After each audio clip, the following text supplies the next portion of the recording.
पहली रात का सामना करना सभी के लिए कठिन था। लड़कियों ने शिविर बनाने में बेहतर प्रदर्शन किया और उनकी मेहनत ने उन्हें थोड़ी राहत दी। यह समय उनके लिए एक नई शुरुआत की तरह था। जैसे जैसे दिन बीतते गए, लड़कों और लड़कियों के बीच तनाव बढ़ा।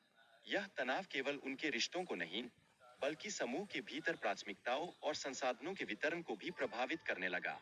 इस चुनौती का केंद्रीय उद्देश्य था लक्ष्य पर तीर चलाना, जिससे खाने की सामग्री हासिल हो सके। यह प्रतियोगिता असल में टीम वर्क और रणनीति का परीक्षण कर रही थी। लड़कों की टीम में तनाव और दबाव की भावना थी, जिससे उनकी मानसिक स्थिति पर असर पड़ रहा था। ऐसे में यह उनकी प्रतियोगिता की संभावनाओं को कमजोर कर सकता था। बारिश और अन्य कठिनाइयों के बावजूद टीम के सदस्य एक दूसरे को समर्थन देने की कोशिश कर रहे थे। यह सहयोग उनकी मजबूती और एकता का प्रतीक था। प्रतियोगियों को नए कप्तान का चयन करने का निर्देश दिया गया, जो उन्हें अगली चुनौती में नेतृत्व देगा।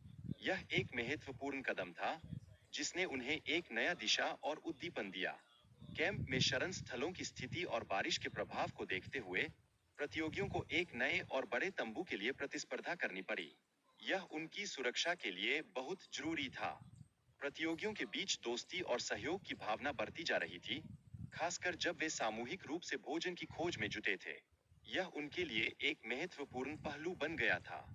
प्रतिभागियों को अपने परिवारों या टीम के सदस्यों के बीच चयन करना था, जो उनके लिए एक भावनात्मक चुनौती बन गई। यह समय था जब उन्हें अपने संबंधों की गहराई का एहसास हुआ। प्रतिभागी अपने परिवारों से मिलने के लिए उत्सुक थे, लेकिन प्रतियोगिता में बने रहने का भी दबाव महसूस कर रहे थे।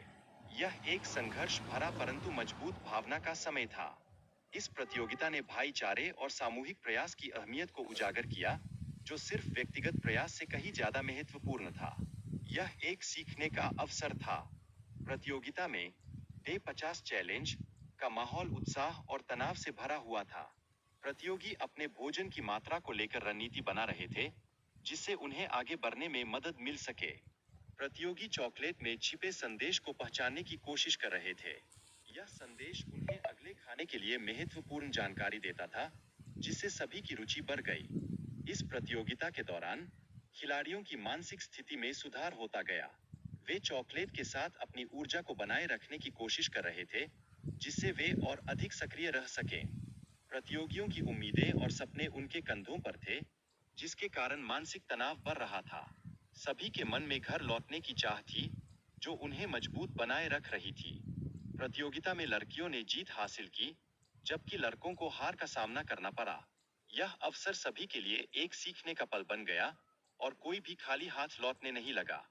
एक प्रतियोगी, फेदरा, को अपनी जीत के बारे में जानकारी नहीं थी और उसे अचानक यह खुशखबरी मिली।